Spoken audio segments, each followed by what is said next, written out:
Hello and welcome to the MB Om podcast, where you will learn to master the business of yoga with guests from around the world who have experienced becoming successful yoga teachers, studio owners, and much more. Now, here's your host, Amanda Kingsmith. Hey everyone, and welcome to another episode of the MB Om podcast. Today is technically the third episode where it's more of a solo episode. So a couple months ago, I decided to make the fourth Monday of every month a solo episode in some way. So the first one that I did, I talked about what does it mean to be good at yoga. And then last month, my boyfriend and travel podcast co-host Ryan interviewed me on my yoga teacher journey thus far. It was just a little bit past my 1 year teaching anniversary, and it felt like a fun way to celebrate. And so we're coming on to the fourth Monday of the month once again. And I've got a really exciting topic today. I just want to preface it with, I am recording in advance because Ryan and I are finishing up 9 months that we've been down in Atlanta, Georgia, and we're going to be hitting the road for a couple-week road trip, making our way back to Alberta, Canada, which is where we call home.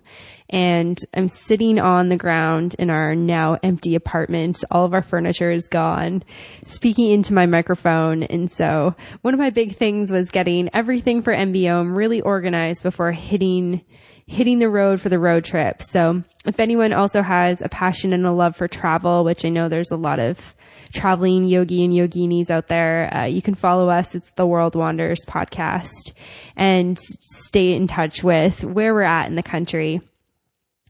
And so I just think it's really funny that I'm sitting here sitting on the ground recording this episode. So I wanted to preface with that.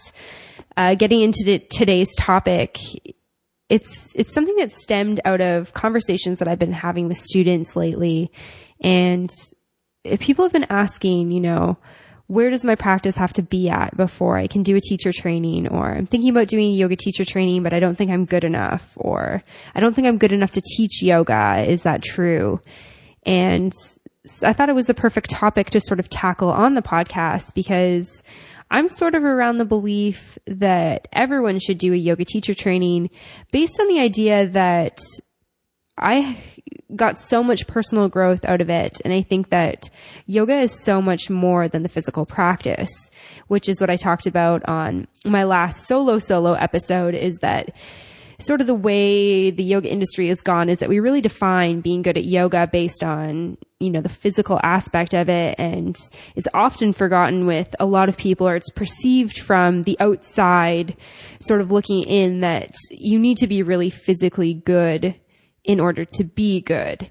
And I think that that's something that when a student is considering if they want to teach or not, they're like, well, I can't do this complicated arm balance, or I can't pike up into a headstand, or I can't press up into a handstand yet. Like, I don't know if I can teach. And so I've been talking to a couple students, and alongside fellow yoga teachers, just gathering sort of other people's opinions, because I'm of the opinion that if you feel like you're ready to make the step into becoming a yoga teacher, I think you should go for it. And this is coming from somebody who definitely went through these same fears and these same thoughts. When I was debating doing my teacher training, I was like, well, I don't know if I'm good enough to teach certain poses, and I don't know, I can't do X, Y, Z, so I don't know if I can teach in general. But the range of your students is always going to be different that comes to your classes. And almost always there's going to be practitioners that are going to be better than you. And that's just the reality of the yoga world. And that's kind of the reality of the world in general, is that there's always going to be somebody who's better than you. And that doesn't really mean that you're unqualified to do something. And I'm coming from a position or a stance of, based on what I know and what I've seen, and obviously I'm not an expert on yoga teacher trainings. I've only done one yoga teacher training program, so I haven't experienced a ton of them, but I've talked to quite a few people on this podcast, outside of the podcast, and every different yoga teacher training or every yoga teacher training is quite different. I know I talked to Lauren Rogley, who at the time when I talked to her was the director of the Vancouver School of Yoga. She's no longer in that position anymore, but she was sharing with me how the Vancouver School of Yoga has really designed their program to teach teachers how to be teachers. So the program is really designed for people who want to teach. And that's to sort of weed the people out who just want to come to a teacher training for their own personal practice or for their own personal growth. And so I think that determining why you want to do a yoga teacher training is the first thing. So what's your intention going in? Are you looking to improve your mindfulness? Are you looking to learn more about movement? Are you looking to feel better in your own body? Are you looking for a combination of maybe all those things and then also to teach that to other people? And I think it was really interesting because when I talked to Jules Mitchell a couple weeks ago, she's really specialized with yoga and biomechanics, and she was talking about how she doesn't try to sort of convert or convince people to come to her. She attracts the people who are interested in what she's interested in. And I think that that's a really cool way to think about it because, not every yoga teacher training program is going to be something that you're interested in. There's thousands of programs out there that you can choose from. And I think that figuring out what you're looking for is really important before you choose a teacher training program. And there's going to be certain teacher training programs that are not necessarily designed for certain people. And that doesn't mean that you're not able to do a teacher training or you're excluded from doing teacher training in general. It's not that at all. It's just that maybe that one program is not really for you, or it's not resonating with you, or it's not going to help you get what you want out of it. And I think that that's the biggest thing that people need to remember is that not every teacher training is going to work for you, but there is a teacher training out there that will probably be fine for whatever you're searching for. And so I think that if you're considering whether or not yoga teacher training is right for you, I don't even think it's like, is it right or is it not right? Maybe it's like, is it right now or is it right in a year or 5 years or 10 years? Because if you're thinking about doing it, it's probably right for you. And then, so once you figure out what sort of your intention is, what you want out of the program, then it's beginning to look for that program and find one that resonates with you. Find a teacher who's leading a program that really sort of speaks to you. Reach out to those people, ask them questions. And it's interesting because in one of the very first episodes of the podcast, I think it's episode 2, I talked to my really good friend who I made in my yoga teacher training, and her name's Chelsea. And I asked her how she settled on Santosha Yoga, which is the program that we did over in Bali. And she said, she just came back to it a couple times and it just kind of felt right for her. And it's really hard to put that tangible, here's what you need to do to pick the right one. It sounds really fluffy and really not hard advice, I guess. And it's the same thing that I would say is that there's so many out there. It's really overwhelming to choose one, but it's kind of just reading the descriptions, asking a couple of questions. If it's, close to you or within a distance that you could travel to visit, go there, get a feel for the studio, for the vibe there, for the people that go there, and see if it's sort of what you're looking for. Because intuitively you'll know these things. And if one place that you thought was maybe right doesn't really feel right, maybe just move on to somewhere else before you pay the money. And I think the biggest thing is to remember is that there's going to be something out there for everyone. So the question of who should do a yoga teacher training program, anyone who wants to do a yoga teacher training program should do it. And the question of, how advanced do I need to be in my physical practice? It really depends on the teacher training program. And I've talked to a couple of different teachers that I know who have done different trainings for myself, and they've sort of said the same thing where their training program didn't really require any sort of skill level beforehand, which is what mine was. It was, come in, we're going to teach you from a beginner's level because we want you to be able to teach the basics. And they taught us from that place. There's going to be teacher training programs that are going to be different. So once again, it's not about where you are in your practice. It's if you're ready to take the next step and do your teacher training program, find a teacher training program that's going to meet you where you are. And I think that that's the biggest thing to remember, is that you don't need to be able to do a handstand press before you start teaching. I mean, probably 95% of the teachers that I know can't do that. And they're fine admitting that. They're fine admitting that they're working on it. And that's, what really makes a good teacher is when you can be authentic about those things. And I'm saying that from a place of personal experience. When I was debating if I was ready to do my yoga teacher training, I really went through the thought process of, is my practice strong enough? Am I ready? Am I practicing enough? Am I yogi enough? And I know Aaron Evans talked about this whole, this self-doubt thing. It's am I practicing the principles of yoga outside off the mat enough to, really sort of embody this identity of being a part of the yoga world. And I think that if you're being authentic and true to yourself, then that's kind of all that matters. It's not about changing who you are for something. It's about finding something that's going to meet you where you are, and then you can grow from there. And so looking at where you're at in your practice, being really honest with it. I talked to a student the other day who was expressing these concerns. And I basically just told her, find a program that's going to meet you where you are in your practice right now. Find somewhere that's not going to require you to hold, a headstand for 4 minutes at a time if that's not where you are right now. There is probably teacher trainings out there, especially maybe based on different specialties or sort of areas of yoga that might require more of an advanced or more of a physical practice. And that's okay. There's nothing wrong with that. That just might not be the teacher training that you're going to do right now. And so just reading about the different trainings, finding the different options, and just getting clear on if that teacher training is going to be good for you or not.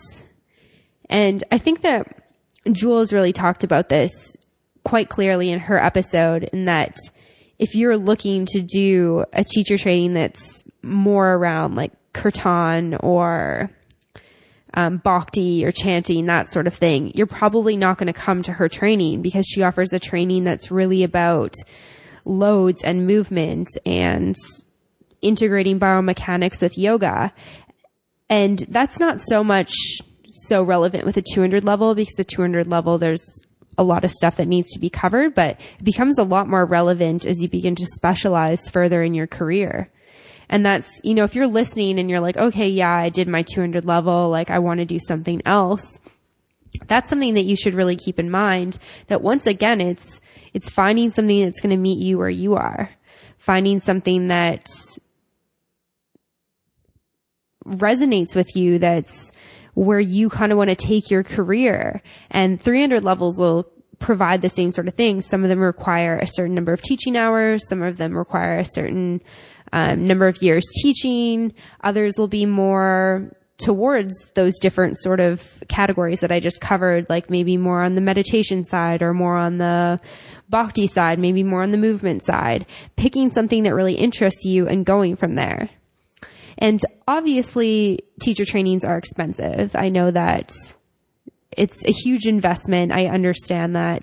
But I think it's also important to remember that you're not limited to one 200 hour, one 300 hour. If you want to make yoga a career, you should be learning your entire career, which means you can take a 200 level and maybe a couple of years later you do another one. I know Anne from the Yoga Nomads, her and her partner Brandon were on the show a couple weeks ago. She's currently in Costa Rica doing her second 200 hour. And I think it's super cool that she's getting this second training in a different sort of style with a different teacher, because you're just going to be constantly learning about yoga. And so regardless of who you are or where your practice is at, or I guess how much money you have, etc. There's always going to be something for you. So I think that if you're thinking about doing a teacher training and there's a lot of reasons in your head that you don't think you can, my biggest suggestion would be to write them down. For me, writing things down is a way of always keeping myself sort of honest. It's like when I think something, it seems really legitimate and true in my head. And when I write it down, I can see very clearly if I'm making excuses because I'm scared or I'm resisting something. And making a decision like doing a teacher training, especially if you want to teach, can be really scary. And I will be the first to admit that I was terrified with that. I talked about in the episode last month how I set a goal to do my teacher training as a 5-year goal when I worked for Lululemon, and then kind of had this moment of like, why am I going to wait 5 years when I know I want to do this? Like, why don't I just do it now? And it's way easier to be like, yeah, in the next 5 years, I'll do a teacher training. It's so non-committal. Whereas when I was like, I'm going to do it this year and I'm going to do it this month and I'm going to do it this place. It's like, that's a very real thing. It's scary. You're facing that head on. So I get that. If you're debating this decision and you're feeling really nervous, write these things down so you can really analyze it and you can see what's sort of holding you back, what you're resisting, what your fears are. They're things that, we've all experienced, that we're all going through. So it's pretty normal. If you've got stories in your head that you're not good enough to do a teacher training or you're not good enough to teach yoga, I strongly encourage you to write that down or talk to somebody about it, because you'll quickly realize that you're wrong. And just, start doing some research on teacher trainings. Once again, find a teacher training that's more designed for people who are at a beginner level with their practice, or, it's a mixture of people who are coming for personal growth or personal practice mixed with people who want to become teachers. Find one that's really going to work for where you are at in your practice. I think that in saying that, it's important to acknowledge that if you want to do it and you really don't feel ready, like you legitimately don't feel ready to do it, spend more time just practicing on your mat. That's fine. I think that really get clear though on why you're not ready to do it is the biggest thing, because I know from my personal experience, it's usually something that I've kind of like conjured up in my head that's not really a truth. And something that comes from the 8 limbs of yoga is satya, or truthfulness, and it's finding your own truth. So it's just all a part of the yoga circle. So for anyone who's out there who is wondering whether or not they are right for a teacher training, you're definitely right. There's a training out there for you. Just begin keywording in teacher trainings with other things that you're interested in. If you're wondering if your practice is strong enough, if you're coming onto your mats, weekly, daily, your practice is probably strong enough. Look at what the curriculum's involving. Look at if it seems about where you're physically at, where you're mentally at, and just start investigating, start asking questions. Don't be afraid to ask teachers in your area where they did their teacher training, and just become really curious about it. And the more curious you become, the more things will become clearer for you. And so I hope that what everyone takes away from this is that the answer to who should do a yoga teacher training is anyone who wants to do a yoga teacher training. And something that I've said, time and time again on and off the podcast is that I really believe that everyone should do a teacher training, because it teaches you so much about your physical body, your mind, yourself, your habits. It's such a growing and learning process personally. And I think that anytime you can grow personally, you grow in, such a big way in terms of how you interact in society, how you can make a difference in other people's lives. And so I think that if it's something that you're debating in even a small way, I would just go and do it. And there's going to be something out there for you. And once again, when it comes to picking a teacher training, I know that it can be really overwhelming. It took me a couple months before I settled on one. I think just slowly starting to narrow down the options or getting really clear on what you want. So the type of teacher training you want to do, what you want the focus to be, maybe the time frame that you want. So if you want more of an intensive or once a month as a weekend, maybe if you've got a specific place in the world in mind, whether or not it's your hometown or maybe going somewhere, finding those things and then beginning to search those things. Because if you just put yoga teacher training into Google, you're going to get pages upon pages upon pages of teacher trainings that are going to come up. You're going to get sponsored ones that are going to come up first. You know, maybe they're good, maybe they're not. I don't know. Like, I legitimately have no idea about that, but it's probably not the one that you're going to end up settling on. So finding that. You can also go to bookyogaretreats.com. That's a resource that I kind of looked at when I was first searching. And you can actually, obviously it's called Book Yoga Retreats, but you can actually look up teacher training programs. They've got lots of options all around the world. And so you can filter by teacher training and get all the programs, or you can filter by teacher training and then destination. So say you want to do it in India, you could go what program you want, teacher training, 200 hour, where you want it, India, and then go from there. And I'll obviously put a link for that on the show notes. But something that I really like about having sort of that third party site in there is that you can read reviews from people who have booked through there and that sort of thing. I think that always asking questions is really important. So if you feel like you've narrowed it down to one or two places, reach out to them, ask any questions you want, get a feel for if their organization is, you know, up to the standards that you have, if they're efficient, if they're timely, if their payment process is going to work for you. There's a lot of logistical things after you sort of initially decide on one that could make or break it for you, because when you find something on the internet, you know, somebody can have a good website, but what's behind that good website? They can say all these things that are really great. Maybe they have a fantastic copy editor, but, you know, is their administrative person going to get you the materials you need on time? Are they going to provide you with everything that they've promised on their website? So I think that always reaching out before you put any down payment is really important. And as somebody who is really, really big on having things organized and having efficient communication, like bad communication is one of my biggest pet peeves.